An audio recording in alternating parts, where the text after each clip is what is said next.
কিছুদিন আগে আমাদের সেনাপ্রধান বলছিল যে এই আধুনিক শিক্ষায় শিক্ষিত হতে হবে দেশকে, বেদাতে ভরে গেছে।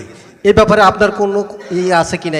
আমি উনার বেদাতের প্রসঙ্গটা আমি এখানে না বলে আমি শুধু এইটুকু বলবো, উনি এর আগে যে কথাগুলি বলেছেন, উনার ইনিশিয়েটিভটা যেটা, উনার উদ্যোগটা ভালো, উনার রিয়েলাইজেশনটা গুড, এটা আমি কিন্তু সাপোর্ট করি। উনি বলেছেন যে ব্রিটিশরা ষড়যন্ত্রমূলকভাবে ডিভাইড অ্যান্ড রুল পলিসির অংশ হিসেবে তারা একদিকে মাদ্রাসা শিক্ষা ব্যবস্থা, একদিকে জেনারেল এডুকেশন, এই দুটাকে ভাগ করে দিয়েছে। মাদ্রাসা শিক্ষার মধ্যেও কিন্তু বিজ্ঞান প্রযুক্তি শিক্ষা দেয় নাই, মানে জীবন ঘন শিক্ষা দেয়নি। আচ্ছা, আর জেনারেল এডুকেশনের মধ্যেও দুর্নীতি, ধোঁকাবাজ যাদের শিক্ষিত হচ্ছে, এগুলি শিক্ষা ব্যবস্থার গলদ।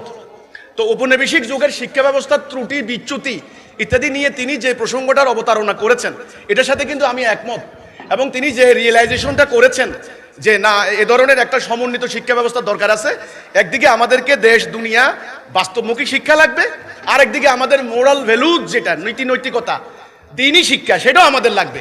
এ দুইয়ের সমন্বয়ে সমন্বিত একটা শিক্ষা ব্যবস্থার তিনি যে কল্পনা করেছেন, সেটার জন্য আমি ওনাকে সাধুবাদ জানাতে পারি। আর দ্বিতীয় অংশটা আপনি বলেন যে বেদাত, তো উনি যদি আসলে নামাজের মধ্যে বেদাত, মুনাজাতে বেদাত, এই যে কথাগুলি বলেছেন, এটা যদি তিনি টু দ্য পয়েন্টে বলতে পারতেন তাহলে ভালো হতো।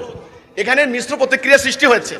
আমি মনে করি আমাদের শরীয়তে যে বিষয়গুলি আছে, বেদাত, সমস্ত দলালা, এটাও আমাদের এই মানে খতিব সাহেবরাও পড়েন জুম্মার দিনে, কুল্লু বেদাতুন দলালা, আপনারা জানেন। সমস্ত দলালাতে হচ্ছে পথভ্রষ্টতা, জাহান্নাম। তাহলে বেদাতটা কি?